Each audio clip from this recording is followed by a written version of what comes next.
In the fall of 1891, a thin 14-year-old boy walked off a corn farm in Massachusetts with $5 in his pocket and no intention of coming back. His name was Jesse Livermore. He carried one spare shirt and a private resolution. He would not spend his life behind a plow. On the surface, he looked like any other farm kid, quiet, pale, already worn down by endless chores. But his mind worked differently. He could read numbers the way other people read faces. He noticed structure, repetition, and rhythm in prices, and he treated those tiny shifts as signals about what might happen next. To most people, prices were just prices. To Jesse, they were signals. He could hold columns of figures in his head and compare them instantly. He could track tiny movements over time and then anticipate what usually came next. Even as a boy, he wasn't just guessing. He was modeling. He just didn't have a word for it yet. Decades later, when the United States slid into disaster, that talent would make him both a legend and a target. The nation would fall into mass unemployment, bank failures, and panic. That collapse would be named the Great Depression. While most Americans lost everything, Jesse Livermore would become unimaginably rich by betting against the market. That single moment, his bet on catastrophe, would cement his place in Wall Street history and also turn him into one of the most hated men in the country. But none of that existed yet in 1891. America was still mostly rural. Most people were born, worked, and died within the same few miles. You didn't choose a career. You inherited a role. A farm son became a farm man. Your job was to wake up before sunrise, work until dark, accept whatever the land gave you, and repeat the cycle until you were old. That future is exactly what Jesse's father expected from him. Jesse silently rejected that path. He wasn't afraid of work. He was afraid of being trapped. He wanted something beyond survival wages and endless physical labor. He wanted proof that intelligence could rewrite class. His mother, Laura, was the one person who understood. She had watched her son do mental arithmetic faster than adults could write. She saw him keep track of tiny price changes in crops and commodities, remember them, and compare them. His schoolmaster told her directly that Jesse's ability with numbers was abnormal in the best way. Keeping him on the farm, the teacher warned, would be like bolting a racehorse to a plow.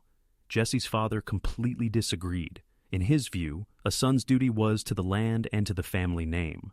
But Laura overruled him in secret.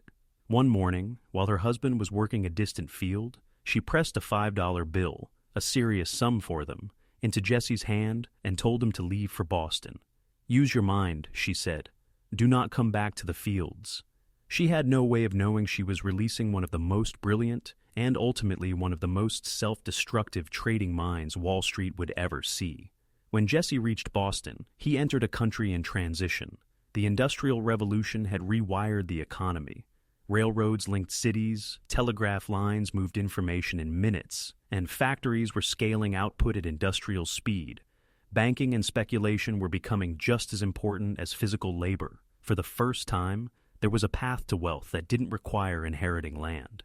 If you could understand how money moved, you could, in theory, advance faster than people who spent their entire lives breaking their bodies in fields or factories. There was a catch. The stock market was still almost entirely closed to ordinary people. The average American worker earned about $400 a year. Meanwhile, men like John D. Rockefeller and Andrew Carnegie lived on a different level. They had control over railroads, steel, oil, and credit. Brokers and bankers traded in smoky rooms with other insiders. The stock exchange wasn't built for teenagers from farms. It was an exclusive club. Jesse intended to get inside anyway. His first job in finance was as a board boy in a Boston brokerage office. Quotes from the exchange arrived constantly over ticker tape. Jesse's job was to copy the changing prices in chalk on a giant wallboard so clients could watch the action in real time. The atmosphere in those rooms was intense. Rows of chairs, clouds of cigar smoke, whispers turning into sudden shouting when a price jumped. To everyone else, it was clerical work. To Jesse, it was live data and live psychology. He watched those numbers for hours every day. He began to notice that certain stocks moved in recognizable sequences. A spike here often led to a pullback there. Panic in one name sometimes spread to another. Prices didn't jump at random. They pulsed. They repeated. He memorized those movements and started testing whether they could be used to guess what would happen next. He was basically building primitive models in his head using nothing but repetition and memory. Within a few months, he made a decision almost no boy in his position would have made. He believed he could predict where some prices were headed in the short term. He wasn't chasing rumors. He was reading behavior and the visible emotion of the crowd. By 16, after saving his wages, he placed his first personal trade. He bought Burlington stock and made a profit. To the older men in the room, it was a minor score. To Jesse, it was confirmation that he could outthink people who were richer and supposedly smarter. Money mattered, but the win mattered more. It proved he could play this game and win. From that point forward, trading became his identity. Through the early 1900s, he treated markets like an engineering problem. He tracked freight costs, crop yields, railroad delays, interest moves, corporate gossip, and even public mood. He learned how fear and greed could override logic. He kept notebooks. He made rules. He believed that every big move in the market left a trail if you knew where to look. He built his thinking around cause and effect. If this happens, that usually follows. At the same time, America was surging into global power. In 1914, World War I exploded across Europe. The United States stayed officially neutral at first, but neutral didn't mean uninvolved. American industry supplied weapons, ammunition, uniforms, vehicles, and food to the warring nations. European governments borrowed billions from U.S. banks to keep fighting. Cash flooded into the American financial system. Wall Street, which had once looked like a junior partner to London, began to look like the new financial center of the world. The result was simple. Europe was being destroyed by war. America was getting richer. Those flows of money helped set the stage for what people later called the Roaring Twenties, an era of easy credit, loud optimism, and a belief that prosperity had become permanent. The United States wasn't just selling goods to Europe anymore. It was financing Europe's survival and collecting interest. Inside this environment, Jesse kept scaling higher. His career wasn't smooth. It was violent. He made fortunes, lost them, rebuilt, and repeated. He declared bankruptcy and then clawed his way back. He didn't crave stability. He craved being right before everyone else. Risk didn't scare him. Risk energized him. He saw trading not as a profession, but as combat. One of his early showcases came in 1906. After a massive earthquake struck San Francisco, Jesse bet that the shock wouldn't stay local. He believed the destruction would ripple into insurance companies, railroads, and banks, pressuring certain stocks. He positioned himself for that fallout and reportedly made around $250,000 in a single day, an enormous sum back then. Within 2 years, most of that fortune was gone through bad trades and bad partners. Those swings taught him 2 lessons he never forgot. First, the market is bigger than you. You can be brilliant and still lose everything. Second, he convinced himself he was different. Even if he got wiped out, he believed he could always come back. That confidence drove him forward and, eventually, helped ruin him. While his trading life surged and crashed, his personal life began to take shape. In 1917, the same year the U.S. finally entered World War I, Jesse met a 22-year-old Broadway dancer named Dorothy Went. He called her Dotsy. She was outgoing, social, charming, spontaneous. She had no interest in reading ticker tape. She liked Jesse as a person, not Jesse the market operator. They married in 1918, just as the war ended, and the United States began stepping into global financial leadership. By then, Jesse was already rich. He bought an enormous estate he named Evermore. The property wasn't just about comfort. It was a statement. Huge rooms, polished floors, staff, landscaped grounds. It was a physical announcement that he had climbed from farm labor to financial power. To him, Evermore represented endless wealth, endless love, endless momentum. He believed all of it would last. It was meant to be both a gift to Dorothy and proof to himself that his rise was permanent. Meanwhile, the country around him was changing in a way that made what happened next inevitable. During the war, the U.S. government had sold Liberty bonds to regular citizens to raise money for the military. That campaign didn't just fund the war. It trained millions of ordinary Americans to think of themselves as investors. People who had never touched anything more complex than a savings jar were now buying bonds, collecting interest, and talking about returns in their own kitchens. When the war ended, that mindset shifted naturally into stocks. At the same time, consumer technology and credit were reshaping daily life. Radio turned the country into one conversation. Henry Ford's factories pushed automobiles into middle-class driveways. Household goods could be bought on installment plans. Jazz clubs, movie theaters, and advertising all sold the same story. The future would only get better. Consumption itself felt patriotic. By the late 1920s, the national mood could be summed up in one sentence: prosperity is permanent. That belief was dangerous. Beneath the optimism, the United States was inflating what would become one of the biggest speculative bubbles in history. The country had turned into the world's lender. European nations owed American banks more than $10 billion, an incredible figure for the time. Easy money flooded Wall Street. Borrowing to buy stocks became normal and even fashionable. Jesse could feel the system stretching. By the mid-1920s, he made a move that separated him from almost everyone else in the market. He built a private intelligence network. He hired roughly 60 people: statisticians, commodity researchers, political contacts, field reporters, and paid them to feed him non-stop information. Crop conditions, freight delays, labor unrest, foreign interest rates, bank stress in Europe. He wanted to know about pressure before it showed up in prices. He was essentially building his own early warning system. His communication bill alone became famous. His long-distance phone costs reportedly hit $15,000, which would be roughly $200,000 in modern money. That's how aggressively he paid to stay ahead. He was on the phone constantly, calling London, Paris, Berlin, and key American contacts to assemble a real-time view of risk. In short, he tried to turn instinct into a machine. While the public traded on rumor and excitement, Jesse was analyzing global signals in real time. He wasn't guessing. He was building a private radar and using it to position himself before the crowd even knew something was wrong. But that obsession burned his home life. Jesse spent 18-hour days in his office. Dorothy raised their 2 young sons mostly alone at Evermore. She watched her husband disappear into a world of numbers and positions. She also watched him cheat. Repeated infidelity humiliated her and pushed her into heavy drinking. By night, she was sometimes nearly unconscious.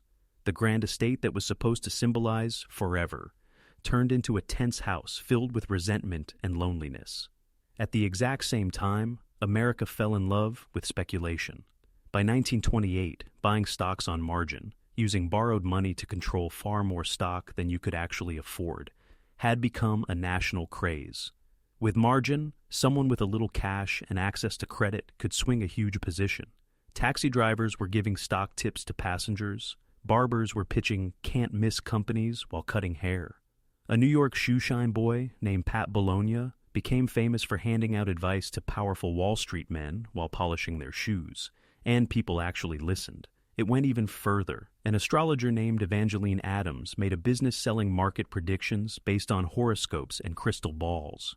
People lined up to hear what the stars said about their portfolio. That's how delirious the mood was. The country had convinced itself that stocks only went up, and any hesitation was treated like ignorance. Corporate leaders fed the story.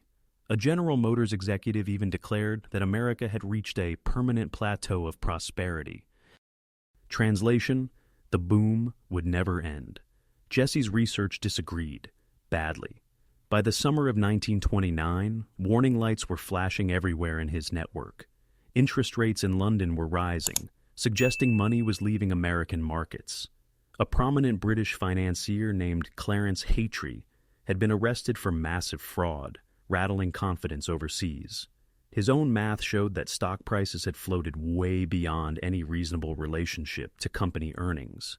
Shares weren't being valued, they were being worshipped. He concluded the whole structure was unstable. He decided the break was near. Quietly, he began building enormous short positions, bets that the market would crash. Almost nobody else wanted to hear that message. Newspapers, bankers, politicians, and average Americans were still cheering nonstop. Borrowed money kept flowing in. Margin accounts kept growing. Jesse was effectively betting against the national mood and against the most powerful banks on the street. Meanwhile, his marriage was disintegrating. Dorothy had discovered his affairs and was drinking heavily. She began an affair of her own, reportedly with a young prohibition agent. The atmosphere at Evermore turned poisonous. Their sons, Jesse Jr. and Paul, were shipped off to boarding school just to get them away from the constant fighting and the alcohol. Then came October 29th, 1929, Black Tuesday. Panic hit Wall Street like a physical force. Roughly 16.4 million shares traded hands in blind fear. The Dow Jones Industrial Average collapsed. People who believed they were guaranteed to get rich were wiped out in hours. Newspapers used words like chaos. Radio broadcasts sounded shaken. Some traders simply broke. Lifetimes of savings disappeared in a single day. The idea of a permanent plateau of prosperity evaporated in one session. While that destruction played out, Jesse's short positions detonated in his favor. His profits were almost unbelievable. Reports from the Times say he made about $66 million in that single day and over $100 million across the crash. To put that in context, he personally made, in under a week, what major corporations earned in a year. For a brief window, he was likely the richest trader in America, and maybe one of the richest men alive. That night, he drove his Rolls-Royce back to Evermore. Inside, Dorothy and the children were terrified. They had heard the broadcasts. They assumed Jesse had been ruined like everyone else. They were preparing for poverty. Instead, he told them the opposite. They weren't broke. They were richer than ever. Dorothy could barely process it. She had spent the day bracing for collapse. Instead, she was told their fortune had exploded in size while the country fell apart. Outside that mansion, the United States was entering the Great Depression. The crash was only the trigger. By 1932, around 13 million Americans were unemployed, roughly 1 in 4 workers. Banks failed in waves, families lined up for bread, people lost homes and moved into makeshift camps. The happy confidence of the 1920s evaporated and turned into fear and anger. That anger needed a villain, and Jesse's name was easy to point at. He was the man who got rich while everyone else suffered. Death threats began arriving. He hired armed bodyguards. The same trade that made him famous now made him despised. The fortune from 1929 also failed to rescue his private life. Dorothy's drinking spiraled. Her affair continued.